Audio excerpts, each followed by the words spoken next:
자, 일양약품 제가 언제 봤었나요? 지지저항선이 아주 찰떡같이 있네요. 42,000원에 매수하셨다? 이 일양약품은 제가 언제 봤는지 모르겠는데 유튜브에 영상은 없네요. 제가 찾아봤는데 영상은 없는데 제가 한번 봤던 종목들, 그리고 그 봤던 종목들의 의미 있게 그려진 추세선이나 지지선, 저항선들은 제가 안 지운다고 말씀드렸잖아요. 한번 보시겠어요? 제가 요 두 개의 선을 그려놓고 있네요. 요 위에 있는 선은 요겁니다. 저항받고 지지받는 자리. 그런데 뚫고 내려오죠? 내려옵니다. 여기에서. 그리고 이게 무슨 일이야? 갭으로 떨어졌네요. 그러더니 바닥을 지키고 있는 중입니다. 42,000원에 최근에 사셨다고요. 높게 사셨네요. 자, 조형준님께서 지금 최근에 거래량 들어온 거 보고 수급을 보고 매매를 하셨다고 하셨어요. 저는 개인적으로 수급이란 단어를 별로 좋아하지 않습니다. 비중이란 단어랑 수급이라는 단어는요, 주식시장이 개미들을 끌어모으기 위한 현혹 수단이에요. 이거에 대해서는 또 나중에 한번 깊이 있게 말씀드릴 건데, 요날 들어온 거래량은요, 요날 들어온 요 거래량은요, 이게 수급, 매수가 들어온 거다, 매수세가 들어온 거다라고 해석을 할 수 있으려면 종가가 고가 부근이어야 합니다. 종가가 완전히 고가면 더 좋고요. 고가에서 못 끝내더라도 고가 근처에서는 끝나줘야 됩니다. 그게 매도 물량이 계속 들어오는데도 불구하고 그걸 다 이겨내고 상승 흐름을 유지했다는 뜻이거든요. 그러니까 그거는 매수세가 들어온 걸로 보시면 됩니다. 아, 네네네. 그쵸. 근데 유통주가 1000만인데 그날 거래량이 회전 물량이 900만 주면 엄청난 거 맞습니다. 엄청난 거 맞아요. 그런데 이렇게 생각을 해보세요. 매수세가 들어왔다는 거는요, 호가창을 놓고 보면, 호가창 한번 볼까요? 오래간만에. 호가창 보이시죠? 매수가 들어온다 라는 의미는, 자, 매수가 들어온다라는 의미는 매도는 없고 매수만 들어온다, 이게 아닙니다. 거래량, 체결 물량은요, 누군가가 매도를 하고 누군가가 매수를 했을 때야 비로소 1이 증가하는 거예요. 이 부분을 항상 염두에 두셔야 됩니다. 그런데 흔하게 수급이 들어왔다, 매수가 들어왔다라는 표현을 사용하죠. 그거는 매수세가 강하다라는 뜻이에요. 근데 뭐 의미를 굳이 풀자면 그런 의미인데, 그런데 거래량 자체를 단순하게 빨간 양봉이니까 그러니까 빨간 양봉이면서 거래량이 이만큼 늘어났으니까 이거는 매수세가 들어온 거야 라고 해석을 하면 절대로 안 됩니다. 이 거래량을 어떻게 해석해야 되느냐? 매수세, 수급이 들어왔다, 흔히 표현하는 수급이 들어왔다를 어떻게 확인할 수 있냐면, 호가창에서 보면요, 매도 물량이 쌓여 있어요. 여기는 지금 적게 써 있는데 매도 물량이, 잔량이 엄청나게 쌓여 있어요. 그리고 여기 체결가, 여기 체결량 보이시죠? 체결량이 18,150원에 992네. 얘는 호가창이 어떻게 이렇게 됐지? 아, 종가가 반영이 안 됐군요. 예. 자, 이거 굉장히, 호가창 보는 게 굉장히 조금 어려울 수 있어요. 좀 집중해서 보셔야 돼요. 이해가 안 되시면 이 영상을 반복해서 돌려보세요. 여러 번 보셔야 아마 이해하기가 좋을 겁니다. 매수가 들어왔을 때의 의미를 지금 알려드리는 거예요. 매수가 들어왔다라는 의미는요, 여기에 매도 잔량이 엄청나게 쌓여 있고, 매수 잔량도 여기 쌓여 있겠죠. 근데 이 매수 잔량은 무시해버리고요, 매수 잔량은 아마 상대적으로 매도 물량에 비해서 상대적으로 적게 쌓여 있을 겁니다. 적게 쌓여 있는 상태에서 매수가 들어온다는 거는 여기에 있는 요 가격대가 자꾸 여기에 찍히는 겁니다. 체결가에. 그리고 빨강색 체결량이 찍히는 겁니다. 이거는 이제 HTS 설정에 따라서 빨간색일 수도 있고 파란색일 수도 있고 그런 건데, 어떤 분들은 까만색으로 그냥 표시해서 보시더라고요. 근데 여하튼 매도 가격에 있는 체결가가 계속해서 체결이 되는 겁니다. 계속해서. 그리고 이 호가창을 위로 밀고 들어가는 거예요. 그때 매수가 들어왔다고 확인을 하는 겁니다. 그런데 반대의 경우도 있을 수 있겠죠? 매도세가 이기면, 제가 그 매수와 매도의 싸움이라고 말씀드렸잖아요. 매수가 이기면, 매수세가 이기면 가격이 올라가는 거고요. 매도세가 이기면 가격이 떨어지는 겁니다. 반대의 경우도 호가창에 이렇게 아래로 밀고 내려가면서 체결량이 파란색 글씨가 찍히면서 막 내려가겠죠? 그때 매도가 우위에 있다라고 볼 수가 있는 건데, 생각을 해보세요. 매수도 매도도 한 번씩 번갈아 가면서 나와. 한 번은 매수세가 이겼다가 한 번은 매도세가 이겼다가 번갈아 가면서 나와. 그러면 그날 거래량은 어마어마하게 쌓이는 겁니다. 이렇게 쌓이는 거예요. 그 결과 이런 거래량이 찍히는 겁니다. 차트에. 그런데 요날 4월 21일이죠. 4월 21일의 흐름을 한번 볼까요? 10분봉으로 볼게요.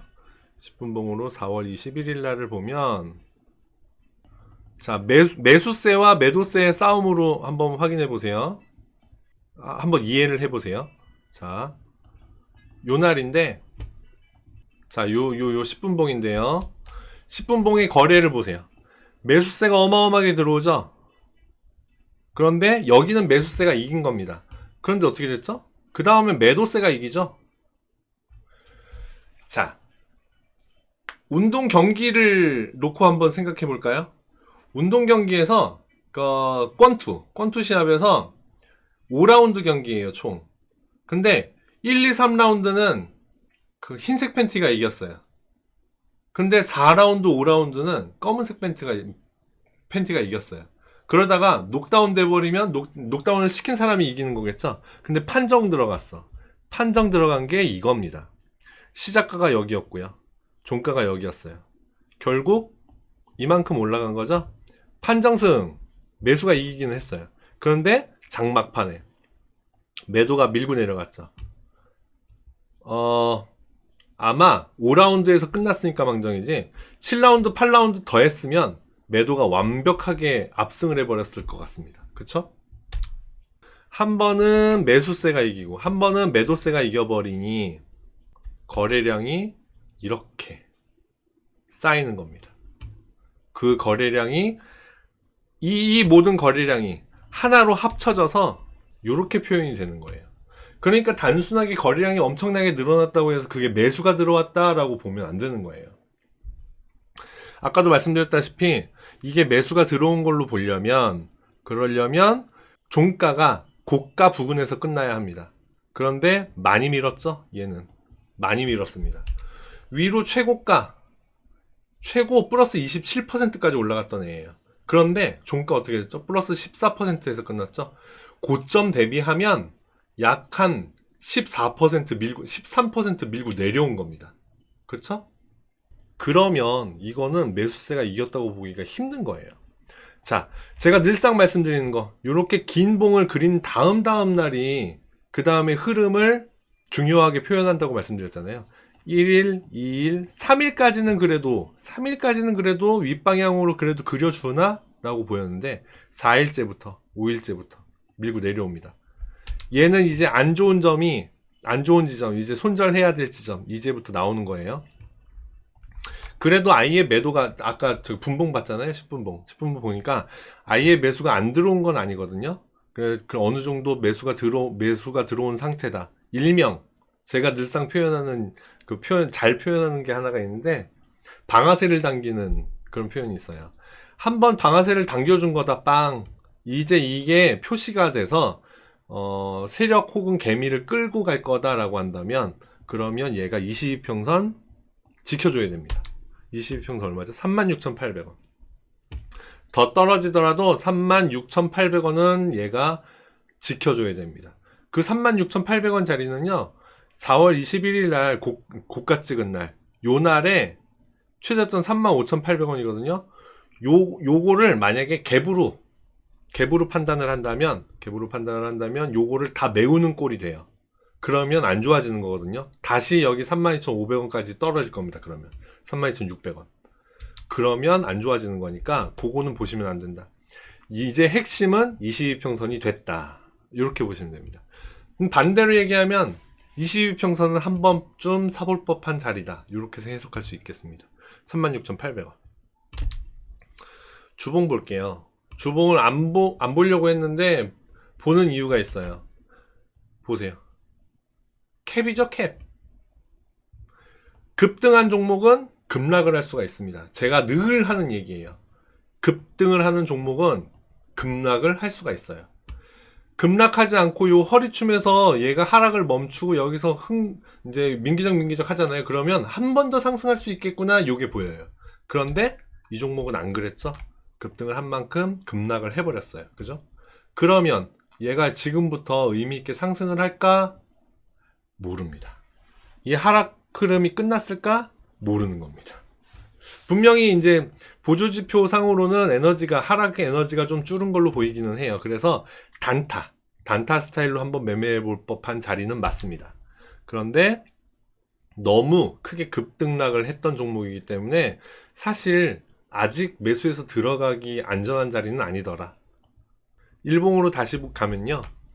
아까 맥은 22평선이라고 말씀드렸죠? 22평선 깨지면 32,600원까지는 다시 내려올 수 있어요. 그러면 32,600원 내려가면 거기서 한번 사보지 뭐. 예, 그건 좋습니다. 그런데 아무튼 거기까지 못 견디신다면 22평선 깨지는지 반드시 지켜보셔야 된다. 그리고 32,600원까지 또 내려갔는데 거기도 또 안 지키더라. 그럼 또 그것도 망가지는 거예요. 그럼 그것도 더 보시면 안 됩니다. 여하튼 그렇고 3월 초에 갭으로 떨어진 부분 있잖아요. 여기를 메워야 얘가 좋아지는 겁니다. 여기가 얼마죠? 49,000원. 5만원이에요, 5만원. 그러니까 얘가 5만원까지 5만원을 뚫고 올라갈 때까지는 사실 언제 다시 떨어질지 모르겠다라고 불안불안하게 봐야 한다. 그런 종목인 겁니다.